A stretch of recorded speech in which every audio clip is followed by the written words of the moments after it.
आज की इस वीडियो में मैं बात तो करने वाला था रिजल्ट की, लेकिन अब रिजल्ट से पहले रिजल्ट अगली वीडियो में दे दूंगा। मैं एक और अलग वीडियो बना दूंगा। पहले इसका सॉल्यूशन ही कर लो इस टेस्ट सीरीज का, ठीक है। इसमें बहुत ज़्यादा मिस्टेक की है आपने, बहुत ही ज़्यादा मिस्टेक की है।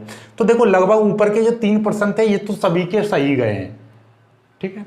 अब बात आती है नीचे वाले, लेकिन ऊपर वाले प्रश्नों में भी एक थोड़ी सी मिस्टेक मुझसे भी हुई है, लेकिन उस पर मैंने नंबर किसी का नहीं काटा है। एक्चुअली में क्या है कि नीचे वाले क्वेश्चन सबके गलत हैं। ऊपर वाले में क्या था कि जैसे कि ये TI ट्रिपल पॉजिटिव है, इसका आपको क्या निकालना है, चुंबकीय आघूर्ण निकालना है। सभी लोग ध्यान से समझ लेना, चुंबकीय आघूर्ण। तो इसका पहले इलेक्ट्रॉनिक विन्यास करना पड़ेगा। पहले TI का कीजिए। TI का कितना होता है, 22 क्रमांक होता है। 1s2 2s2 2p6 3s2 3p6 और फिर यहाँ पे पहले 4s2, फिर उसके बाद में 3d2 ये है, ठीक है। अब इसमें से क्या है, आपको क्या करना है, आपको करना है TI triple positive. Triple positive का मतलब क्या है कि 3 इलेक्ट्रॉन इसमें से कम हो जाएंगे। 3 इलेक्ट्रॉन कम हो जाएंगे तो 1s2 2s2 2p6 3s2 3p6 और यहाँ से दो इसमें चले जाएंगे, एक इसमें चला जाएगा, तो यहाँ पे कितना बचेगा, 3d1 बचेगा केवल। और 3d1 के लिए आप क्या लिखोगे, कितने डिब्बे बनाने पड़ेंगे, 5 डिब्बे।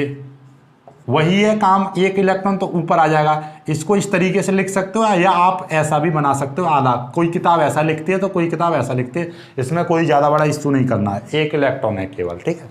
तो यहाँ पे अयुग्मित इलेक्ट्रॉन कितने हैं, अयुग्मित इलेक्ट्रॉन है एक। कितना है, अयुग्मित इलेक्ट्रॉन है एक। देखो मैं कुछ ज़्यादा इतने तेज जल्दी जल्दी क्यों बता रहा हूँ, क्योंकि ये मैंने पहले सिखा दिए और ये लगभग सभी बच्चों के ठीक गए हैं क्वेश्चन। लेकिन बस एक छोटा सा मिस्टेक है जो कि मेरी तरफ से हुई थी, उसको मैं बताना चाह रहा हूँ आपको कि आप पहले इलेक्ट्रॉनिक विन्यास करोगे, फिर जैसे जितना पॉजिटिव होगा उतना ही इसमें से कम कर दोगे। कम का मतलब कितना है, यहाँ से आप कम कर दोगे, यानी कि इसमें से 3 कम करने थे, यानी TI में से TI ट्रिपल पॉजिटिव है तो पहले TI का इलेक्ट्रॉनिक विन्यास करना है। बहुत बच्चे क्या है डायरेक्ट करते हैं, नहीं, पहले इसका करना है, उसके बाद में TI ट्रिपल पॉजिटिव करना है। मतलब 2 इलेक्ट्रॉन बाहर से 2 इसमें से गए और एक इसमें जाएगा तो 3d1 बचेगा, ठीक है। कभी ऐसा मत करना कि भैया किसी ने 4s2 लिख रखा है और यहाँ पे 3d2 लिख रखा है तो 2 इलेक्ट्रॉन इसमें से और इसको 4s1 कह दो, ऐसा भी कर रखा है किसी बच्चे ने। नहीं, 4 वाला पीछे आता है और 3d पहले आता है। बेशक इलेक्ट्रॉन पहले 4s में प्रवेश करता है, लेकिन 3d पहले लिखा जाता है, 4s बाद में लिखा जाता है, राइट। चलिएगा, तो 2 इलेक्ट्रॉन इसमें से गए, एक इसमें से गया, तो यहाँ पे कितना बचेगा, 1 बचेगा, ठीक है भाई। ये 2 और 2 4 हैं, 4 में से 1 चला जाएगा, 1 बचेगा। 1 किस में आएगा, 3d में आएगा, क्योंकि इसका 1 बच रहा है, ठीक है। ये चीज़ तो 1 इलेक्ट्रॉन यहाँ पे, क्योंकि इसके लिए तो 5 खाने बनने हैं और ये सभी कैसा है, बिल्कुल अकेला सिंगल है, ठीक है। ये तो 1 इलेक्ट्रॉन। अब चुंबकीय आघूर्ण का फॉर्मूला, चुंबकीय आघूर्ण का जो फॉर्मूला होता है वो मैंने ये लिखवाया था, n × n+1।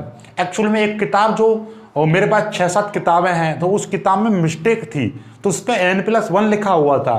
तो उसमें क्या था, वो बहुत पुरानी किताब थी, तो जब शायद या तो n+1 होगा तो बाद में संशोधित किया गया होगा। वो 1994 की किताब थी, तो उसमें कितना था कि आपका n+1 लिखा हुआ था। वही मैंने फिर ज़्यादा इस पर मैंने गौर नहीं किया।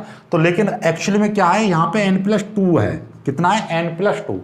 तो बहुत बच्चों ने n+2 किया है और बहुत बच्चों ने n+1 किया है। तो n+1 वालों का गलत नहीं किया है, मैंने n+1 से किया है। उनका कॉन्सेप्ट ठीक है, तो मैंने ठीक किया है। मतलब क्या है कि बस आप यहाँ पे वहाँ पे 1 बताया था फॉर्मूला मैंने वीडियो में बाई मिस्टेक, तो आप यहाँ पे n+2 लिख लीजिए।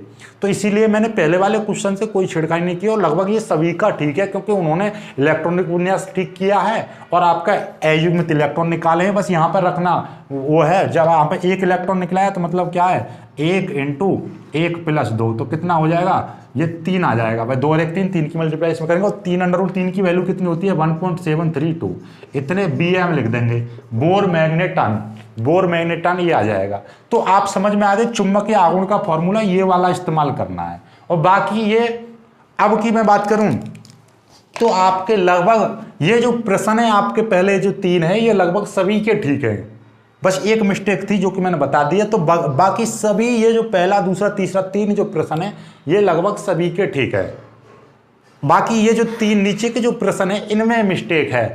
तो इनको और मैं सॉल्व करके दिखा दे रहा हूँ, बाकी तो ये सभी वही हैं। चुंबकीय प्रवृत्ति बताओ कि जैसे कि इसमें एक इलेक्ट्रॉन है, जैसे इसमें 3 पॉजिटिव है ना ये, तो इसमें इसका करोगे, इसमें अयुग्मित इलेक्ट्रॉन कितना, 1, तो कैसा होगा, अनुचुंबकीय होगा। तो लिख दो प्रकृति बराबर अनुचुंबकीय है।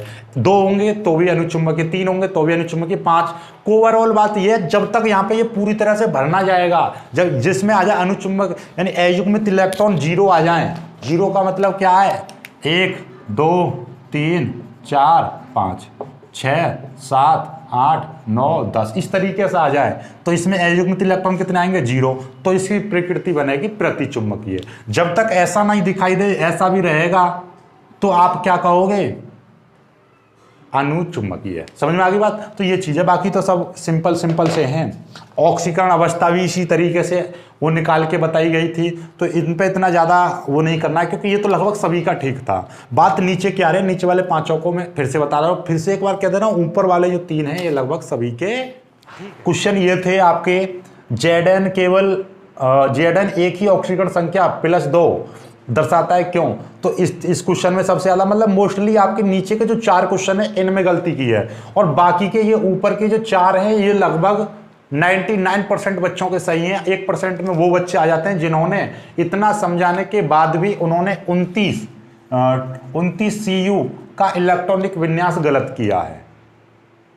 उन्होंने 1s2 2s2 2p6 3s2 3p6, यहाँ पे मैंने लिखा था 4s2 और 3d9 इतना ही छोड़ दिया है, जबकि मैंने बताया था जब कभी भी 3d9 आ जाए तो यहाँ पे कितने 10 इलेक्ट्रॉन हो जाते हैं और यहाँ पे कितना 1 इलेक्ट्रॉन बचता है। ठीक है, ये चीज़ होती है, यहाँ 2 वाले में से 1 आगे आ जाता है। ठीक है, कुछ बच्चों ने इसी इलेक्ट्रॉनिक विन्यास में गलती की है, तो ये ऐसे 2-3 बच्चे थे, बाकी सभी का ठीक था। तो जो पहले 4 प्रश्न थे आपके 1 2 3, पहले 3 प्रश्न जो थे ये मोस्टली सभी के ठीक हैं, मोस्टली ना सभी के ठीक हैं। बाकी सबसे ज़्यादा गड़बड़ नीचे वालों में की है इन्हों में, और ये 3D वाले की गलती की है। 3D श्रेणी में कौन कौन से तत्व हैं जो परिवर्तनशील ऑक्सीकरण अवस्था नहीं दर्शाते हैं, उनमें किसी ने क्या कर दिया है, Zn Hg और Cd लिख दिया है। ठीक है, तो Hg शायद ये इस तरीके से लिख दिया, तो ये भी गलत है, क्योंकि 3D श्रेणी में मैंने क्या बताया था, 3D श्रेणी जब आपको वीडियो बताई थी तो उसको बताया था कि जो संक्रमण तत्वों को 4 श्रेणियों में बांटा गया है। एक पहली संक्रमण श्रेणी, द्वितीय, तृतीय और चतुर्थ। पहली संक्रमण श्रेणी को 3D बोलते थे, इसमें आपका 21 Sc से लेकर 30 Zn तक तत्व आते हैं, बताई थी बात। तो इसमें केवल एक ये Sc और एक आपका ये 2 तत्व ऐसे हैं जो परिवर्तनशील ऑक्सीकरण अवस्था नहीं दर्शाते हैं। क्यों नहीं दर्शाते, एक क्वेश्चन देखो ये भी था, ये वाला क्वेश्चन आपका Sc केवल +3 ऑक्सीकरण संख्या प्रदर्शित करता है। Sc अभी मैं आपको बता रहा हूँ, स्कैंडियम देखिएगा, एक एक करके क्वेश्चनों को समझो पहले, फिर आपको मैं बता दे रहा हूँ नीचे के 4 प्रश्नों के उत्तर मैं बता दे रहा हूँ, फिर रिजल्ट भी बताऊंगा कौन कौन बच्चे हैं जो फुल में से फुल नंबर लेकर आए हैं। ठीक है, पहले देखिएगा, पहले मैं बात कर रहा हूँ आपके ये है आपका 8वें प्रश्न की बात कर रहा हूँ मैं, 3D। तो 8 में से पहले आप ये सीखिए, पहले ऊपर से बात कर रहा हूँ मैं, पहला, दूसरा, तीसरा, 3 तो सही है आपका। ये जो आपका संक्रमण तत्व, डी ब्लॉक और तत्व में अंतर, ठीक है, ये आपका 4था प्रश्न है शायद। ठीक है, संक्रमण तत्व पहला, दूसरा, तीसरा, चौथा है संक्रमण तत्व और डी ब्लॉक के तत्वों में अंतर। देखो ये चीज आप जानते, इतना ही लिख देते आप कि जो डी ब्लॉक के तत्व कौन से होते हैं, जिनमें जो अंतिम इलेक्ट्रॉन है n-1, अंतिम इलेक्ट्रॉन n-1 डी उपकोष में प्रवेश करता है। ये तो उनकी परिभाषा ऐसे लिखा है सभी ने, लेकिन आपको ये नहीं पता है, मैंने अंतर पूछा था, आपने परिभाषा लिख दी है, अंतर में क्या लिखना था भाई। आप ये जानते हो कि संक्रमण तत्व जो होते हैं, एक तरफ तो मैं पूछ रहा था संक्रमण तत्व और एक तरफ पूछ रहा था मैं डी ब्लॉक के तत्व। ठीक है, अब देखो जरा, हमने बताई थी कि डी ब्लॉक के तत्व तो वे होते हैं जिनमें अंतिम इलेक्ट्रॉन डी उपकोष में प्रवेश करता है, लेकिन संक्रमण तत्व कौन से होते हैं, संक्रमण तत्व वे तत्व होते हैं जिनका डी कक्षक अपूर्ण रहता है। क्या रहता है, डी कक्षक अपूर्ण रहता है। मतलब क्या है, जो डी ब्लॉक के तत्व में से ही संक्रमण तत्व निकल के आते हैं। समझ रहे हो बातों को, देखो ये आपका 21, इसमें जो ये होता है ये आपका डी कक्षक इसका पूर्ण रूप से भरा रहता है। डी कक्षक कैसा रहता है? पूर्ण रूप से भरा रहता है। इसका बाहरी इलेक्ट्रॉनिक विन्यास 3d10 और 4s2 होता है। किसका? Zn का। ये बाहरी बता रहा हूं, केवल बाहरी। तो इसमें क्या है कि ये डी ब्लॉक का तत्व है, लेकिन ये संक्रमण तत्व नहीं है। समझ रहे हो बातों को? संक्रमण तत्व ये है आपका Sc, ये क्या है? संक्रमण तत्व है, क्योंकि इसका जो बाहरी देखोगे तो इसके बाहरी में कितना आएगा? बाहरी में यानी कि 4s2 और 3d1 इस तरीके से आता है बाहरी इलेक्ट्रॉनिक विन्यास। मतलब क्या है? इसके डी कक्षक में 1 इलेक्ट्रॉन है। हालांकि ये डी ब्लॉक का तत्व भी है, लेकिन हम डी ब्लॉक के तत्व को इसको संक्रमण तत्व भी कहते हैं, लेकिन इसको संक्रमण तत्व नहीं कहेंगे। क्यों नहीं कहेंगे? क्योंकि ये आपका इसकी जो बाहरी कक्षा है उसमें 10 इलेक्ट्रॉन होते हैं डी में, और इसमें डी में 1 इलेक्ट्रॉन है। तो मतलब क्या है? ऐसा लिख दीजिए भाई कि वे तत्व, इसमें लिख दीजिए डी ब्लॉक के तत्व जिनमें डी कक्षक अपूर्ण रहता है उनको हम संक्रमण तत्व कहते हैं। ठीक है? और जबकि वे तत्व जिनका अंतिम इलेक्ट्रॉन n-1 डी कोष में प्रवेश करता है उनको डी ब्लॉक के तत्व कहते हैं। एक और अंतर जो आप जानते हो क्या भाई?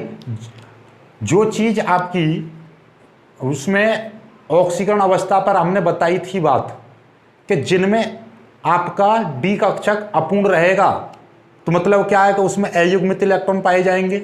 जब अयुग्मित पाए जाएंगे तो मतलब क्या है कि ये जो अयुग्मित पाए जाएंगे तो कैसा होगा? अनुचुंबकीय होगा। तो सभी संक्रमण तत्व कैसे होते हैं? अनुचुंबकीय होते हैं, क्योंकि इसमें डी कक्षक कैसा रहता है? अपूर्ण रहता है। और डी कक्षक जो डी ब्लॉक के तत्व हैं वो अनुचुंबकीय और प्रतिचुंबकीय दोनों प्रकार के हो सकते हैं। या तो अनुचुंबकीय होंगे या प्रतिचुंबकीय होंगे। क्यों? क्योंकि देखो Sc जो है, Sc आपका डी ब्लॉक का तत्व है और ये संक्रमण तत्व भी है।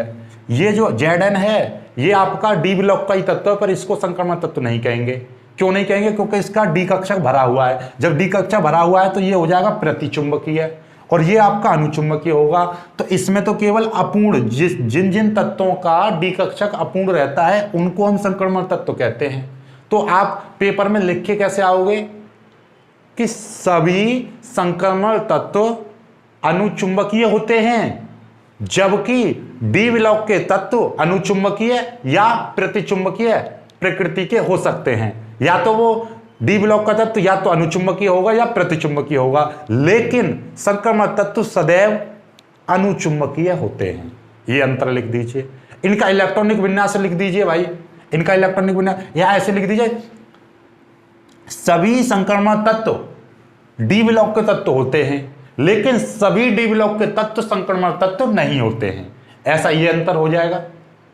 समझ रहे बात को? मतलब देखिएगा, ऐसा समझो कि भाई मैं कह रहा हूं कि आपका एक स्कूल है, स्कूल, ठीक है, समझ में आ गई? तो आपका मैं कह रहा हूं स्कूल में बहुत सारी कक्षाएं होंगी, पहली, दूसरी, तीसरी, चौथी और 5वीं, ठीक है, समझ में आ रही बात?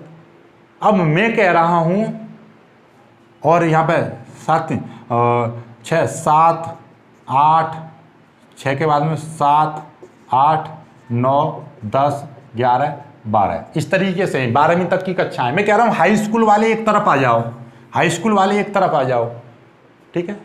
तो मैं हाई स्कूल वाले को एक तरफ रख दे रहा हूं, तो मतलब क्या है 10वीं तक के आ जाएंगे बालक इधर, हाई स्कूल तक के बालक एक तरफ आ जाओ, और बाकी 11वीं 12वीं के तो बचेंगे अलग, ठीक है। वही हिसाब रहता है आपका संक्रमण और डी ब्लॉक के तत्व। तो ये जो मैं ऐसा नहीं कि हाई स्कूल तक आ जाएंगे तो सब पूरे स्कूल के बालक आ जाएंगे, नहीं आएंगे, उसमें केवल हाई स्कूल तक के आएंगे। यदि मैं कहूँगा इंटर तक के आ जाओ तब उसमें पूरे स्कूल के बालक आएंगे, लेकिन मैं कहूँगा पूरे स्कूल के बालक, मैं एक वर्ड बोलूँ कि पूरे स्कूल के बालक मेरी तरफ आ जाओ, तो मतलब क्या है कि वो 1 से लेकर 12वीं तक के बालक मेरी तरफ आ जाएंगे। लेकिन जब मैं इतना बोलूँगा कि हाई स्कूल तक के बालक आओ, तो मतलब क्या है कि वो यहाँ तक के बालक आएंगे केवल, समझ रहे हो? यही फंडामेंटल यहाँ पे यूज हो रहा है। संक्रमण तत्व में क्या है कि वे ही तत्व आएंगे जो केवल 9 इलेक्ट्रॉन तक, डी में 9 इलेक्ट्रॉन तक प्रवेश होते हैं उनमें, यानी कि जिनका डी कक्षक अपूर्ण रहता है। समझ में आ गई बात? तो यह चीज अब ऐसा समझिएगा। तो मतलब क्या है कि एक स्कूल में आपके इंटर तक के बालक आ जाएंगे, लेकिन हाई स्कूल में पूरे स्कूल के बालक नहीं आ रहे। मैं कह रहा हूं हाई स्कूल तक के बालक मेरे साथ आ जाओ, तो उसमें पूरे स्कूल के बालक नहीं आ रहे। तो वही कारण है कि संक्रमण तत्वों में सभी संक्रमण तत्व आपके डी ब्लॉक के तत्व कहलाते हैं, लेकिन सभी डी ब्लॉक के तत्व संक्रमण तत्व नहीं कहलाते। ये अंतर लिख सकते थे। तो मतलब क्या है, देखो डी ब्लॉक के तत्व तो इस तरीके से आएगा, डी ब्लॉक का तत्व ये पूरा गोला है और इनमें से पूरे गोले में से ये इधर की साइड में आ जाएंगे आपके संक्रमण तत्व। ठीक है, संक्रमण तत्व। सभी संक्रमण तत्व डी ब्लॉक के तत्व हैं, पर सभी डी ब्लॉक के तत्व संक्रमण तत्व नहीं होते हैं। ये क्लियर होगी बात। चलिएगा, अब Zn केवल एक ही ऑक्सीकरण अवस्था +2 प्रदर्शित करता है। क्यों भाई, कोई कह रहा है कि इसमें अयुग्मित इलेक्ट्रॉन नहीं है, कोई कह रहा कुछ, कोई कह रहा कुछ। देखिएगा Zn का जब इलेक्ट्रॉनिक विन्यास करोगे तो इस तरीके से होता है 4s2 और 3d10। तो इसमें से केवल 2 इलेक्ट्रॉन, s के 2 इलेक्ट्रॉन को बाहर निकाल सकते हैं, लेकिन s के बाद में जो 3d में कितने इलेक्ट्रॉन, 10 इलेक्ट्रॉन, जो कि पूरी तरह से भरा हुआ है डी कक्षक, इसलिए इससे इलेक्ट्रॉन को निकालना बहुत कठिन होता है। तो मतलब क्या कि यह केवल +2 ऑक्सीकरण अवस्था प्रदर्शित करता है। तो पेपर में कैसे लिख लेना है कि Zn केवल +2 ऑक्सीकरण अवस्था प्रदर्शित करता है, क्योंकि Zn के बाहरी कोष, बाहरी कक्षक 4s में 2 इलेक्ट्रॉन उपस्थित होते हैं, जिनको आसानी से निकाला जा सकता है, तथा उसके बाद डी कक्षक में 10 इलेक्ट्रॉन होते हैं जो कि स्थायी होते हैं और इनसे इलेक्ट्रॉन नहीं निकाला जा सकता। अतः Zn केवल +2 ऑक्सीकरण अवस्था प्रदर्शित करता है।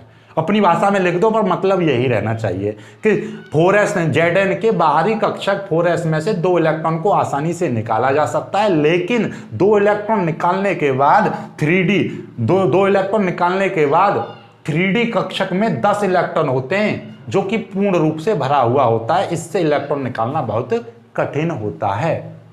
क्लियर होगी बात। ठीक है, आप ऐसा लिख देना। तो ऐसा नहीं लिखा है किसी ने, कोई कह रहा 2 इलेक्ट्रॉन है, कोई कह रहा 4 इलेक्ट्रॉन है, कोई कह रहा 5 इलेक्ट्रॉन है। फिर आपका है Sc केवल +3 ऑक्सीकरण अवस्था प्रदर्शित करता है। इसमें सबसे ज्यादा गलती की है, ये क्वेश्चन सबसे ज्यादा गलत किया Sc वाला। देखिएगा Sc का क्या होता है, एक्चुअली में Sc का आपको क्या करना था, 21 Sc का इलेक्ट्रॉनिक विन्यास करना है। 1s2 2s2 2p6 3s2 3p6 4s को पीछे लिख दूंगा मैं 4s, और यहाँ पे क्या लिख रहा हूँ 3d1 4s2, ये चीज है। ठीक है, तो ये होता है इलेक्ट्रॉनिक विन्यास इसका। तो इसमें ये +3 ऑक्सीकरण अवस्था प्रदर्शित करता है। एक्चुअली होता क्या है कि जितनी ऊर्जा हम इन 2 इलेक्ट्रॉन को निकालने में लगाते हैं, उतनी ही ऊर्जा से 3d वाला 1 इलेक्ट्रॉन भी निकल के चला आता है। तुमने कभी देखा हो, ऐसा समझिए कहीं पर एक बहुत बड़ी वो है, गांव है, और गांव से अलग 2 व्यक्ति बैठे हैं, बिल्कुल अलग सुनसान जगह पर 2 व्यक्ति हैं। अब एक गाड़ी आई और यहाँ पे एक और बालक बैठा है छोटा सा, तो वो क्या कहेगा, 2 बालक जा रहे हैं, 2 आदमी जा रहे हैं, तो वो कहेंगे भाई हमें भी ले चल, मेरा भी अकेला यहाँ पर मन नहीं लगेगा, क्योंकि डी कक्षक में 10 इलेक्ट्रॉन आ सकते हैं और यहाँ पर केवल 1 इलेक्ट्रॉन है। समझ रहे हो। तो ये क्या कहेगा, तुम भी कहीं पर मतलब 2 पार्टी हैं ऐसा समझिए, एक एस पार्टी एक डी पार्टी, ऐसा समझ लो कि आपके 2 फ्रेंड सर्किल हैं। तो इसके तो 2 फ्रेंड हैं जो आपस में बैठे बात कर रहे हैं, ये इसके 10 हैं, लेकिन 10 में से अकेला आया है। अब कि 2 कहीं जा रहे हैं, तो ये कहेंगे मेरा भी अकेले का मन नहीं लगा, मुझे भी ले चलो अपने संग, मैं नहीं रह रहा यहाँ पे। तो वही हिसाब रहता है, जितनी ऊर्जा। तो इसको पेपर में तो ऐसा नहीं लिखोगे, पेपर में क्या लिखोगे,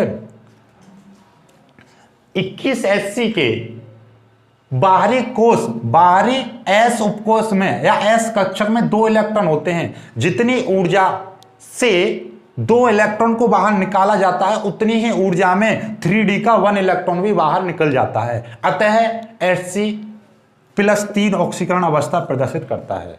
मतलब क्या है कि ये तो 2 इलेक्ट्रॉन निकालने के लिए जितनी ऊर्जा हमारी आती है, उसी ऊर्जा से ये इलेक्ट्रॉन भी निकल जाता है बाहर। तो मतलब क्या है, ये इलेक्ट्रॉनिक विन्यास लिखना था। उसके बाद में आपको क्या लिखना था कि 4s के 2 इलेक्ट्रॉन के लिए, 2 इलेक्ट्रॉन निकालने के लिए जितनी ऊर्जा की आवश्यकता होती है, उसी ऊर्जा से 3d का 1 इलेक्ट्रॉन भी निकल जाता है, 1 इलेक्ट्रॉन भी बाहर निकल जाता है। अतः Sc +3 ऑक्सीकरण अवस्था प्रदर्शित करता है। ठीक है, समझ में आ गई बात। यानी कि Sc के 4s में से 2 इलेक्ट्रॉन निकालने के लिए जितनी ऊर्जा की आवश्यकता होती है, उसी ऊर्जा से 3d का 1 इलेक्ट्रॉन भी बाहर निकल जाता है। ठीक है, या 4s के 2 इलेक्ट्रॉन निकालते समय उतनी ही ऊर्जा से 3d का 1 इलेक्ट्रॉन भी बाहर निकल जाता है। अतः Sc +3 ऑक्सीकरण अवस्था प्रदर्शित करता है। क्लियर हो गई बात। तो ये समझ में आ गया। अब आगे एक था कि भैया MnO3 और Mn2O7 में कौन क्षारीय है? तो इनमें क्षारीय वो होगा जिसकी ऑक्सीकरण अवस्था कम होगी। क्या? इसमें वही क्षारीय होगा MnO3 और Mn2O7 में जिसकी ऑक्सीकरण अवस्था सबसे कम होगी वही क्षारीय होगा। तो इसमें देखना जरा, इसकी जो Mn की ऑक्सीकरण अवस्था निकालो MnO2 में, तो X निकालेंगे, इसकी कितनी होती है, O की -2 होती है बराबर 0, तो X बराबर कितनी हो जाएगी, +2 हो जाएगी। तो इसमें प्लस की 2 ऑक्सीकरण अवस्था, इसमें प्लस की 6 और इसमें कितनी आएगी, 7 दूनी 14 यानी कि प्लस की 7 आएगी। ठीक है, कैसे आएगी 7? देखना M के साथ में Mn की मैंने X मान ली, 2 की मल्टीप्लाई कर दी 2 प्लस O की कितनी होती है -2 गुणा 7 बराबर 0, 2x - 14 बराबर 0, 2x बराबर 14, x बराबर 7, तो कितनी हो जाएगी, प्लस के 7 आ जाएगी। ठीक है, इसको प्लस के 7, तो सबसे कम ऑक्सीकरण सब क्या इसकी है। ठीक है, तो इसीलिए ये आपका क्या है, क्षारीय होगा। ये अम्लीय होगा, ये प्रबल अम्लीय होगा। जिसकी जितनी ज्यादा ऑक्सीकरण अवस्था होगी वो उतना ही अम्लीय होगा।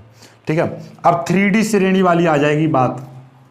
तो 3D में देखिएगा, 3D श्रेणी में आपका 21 SC से लेकर 30 Zn तक के तत्व आते थे। तो भैया Zn तो अपने आप में क्या है, 10 इलेक्ट्रॉन होते ही होते हैं इसमें, तो इसलिए ये तो केवल +2 ऑक्सीकरण अवस्था प्रदर्शित करता है, क्योंकि इसका जो इलेक्ट्रॉनिक विन्यास होता है बाहरी कक्षा का इतना होता है 4s2 3D, क्योंकि इससे तो इलेक्ट्रॉन निकलेंगे नहीं, ये 2 इलेक्ट्रॉन निकल जाएंगे, यानी कि +2 ऑक्सीकरण अवस्था दिखाएगा ये केवल।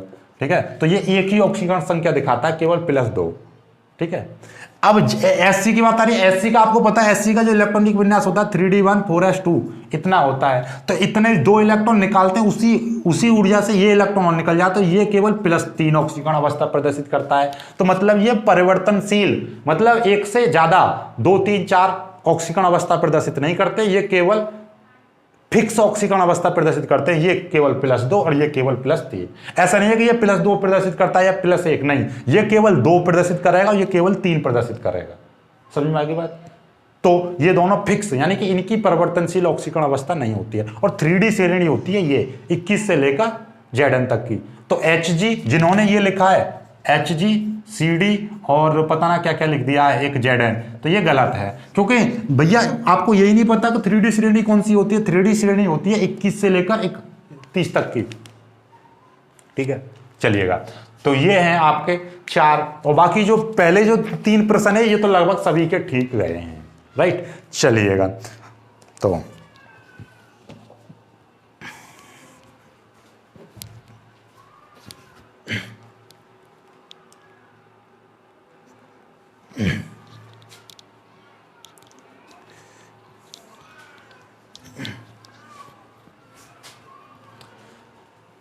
आई होप कि आपको ये पांचों के पांचों क्वेश्चन समझ में आ गए होंगे। समझ में आ गए हैं तो वीडियो को लाइक करना, अपने दोस्तों के साथ शेयर करना और इन क्वेश्चनों को ज़्यादा से ज़्यादा मेमोराइज करना। और अब आपको एक सबक मिल रहा है कि जो भी वीडियो मैं अपलोड किया करूं तो उसको बिना स्किप किए हुए देखा करो, क्योंकि बोर्ड में क्वेश्चन ऐसा नहीं आएगा हलवा तरह से जो आपको सीधा, ऐसे ट्रिकली प्रश्न आएंगे जो मैंने आज दिए हैं कि ये प्लस क्यों होती है, क्या होता है, कैसे होता है, इस तरीके का आएंगे। फिर वहाँ पर सिर मत खुजाना और एग्जामिनर ऐसे ही काट देगा जैसे मैंने काट दिया है आपकी कॉपी। ये ध्यान समझ लेना, बस ये चीज़ है, ये हमेशा दिमाग में रखना। आज जो मैंने क्या बात कही है कि एग्जामिनर इसी तरीके से काट देगा कॉपी जैसे मैंने काट दी है, और इसी तरीके से आपका स्कोर गिर जाएगा। ना कहोगे हमारी तो पूरी तैयारी थी, लेकिन छोटी छोटी बातों को आप इग्नोर कर रहे हो और वहीं से आपका स्कोर क्या हो जाएगा, गिरना प्रारंभ हो जाएगा। और जो बच्चे सपने सजाए बैठे ना कि हम IIT देंगे, नीट देंगे, NDA का टेस्ट देंगे, ठीक है, आपका और बहुत सारे टेस्ट हैं जो आपको एयरफोर्स वगैरह का, ये जो सपने सोच के बैठे हो, तो उसमें इसी तरीके के प्रश्न आते हैं, छोटे छोटे जो आपको मिस कर रहे हो आप। इनको आप अभी से, अभी तो बहुत समय है, आज से इस चीज़ पर, आपकी कमजोरी पर वर्क करना स्टार्ट करो। समझ में आई बात? तो आई होप कि आपको ये क्लियर हो रहे होंगे, जो मैंने कहा है वो समझ में आया होगा। तो वीडियो को लाइक करना, अपने दोस्तों के साथ शेयर करना और चैनल को सब्सक्राइब जरूर कर लेना। मिलते हैं खूबसूरत सी वीडियो में, तब तक के लिए बाय बाय।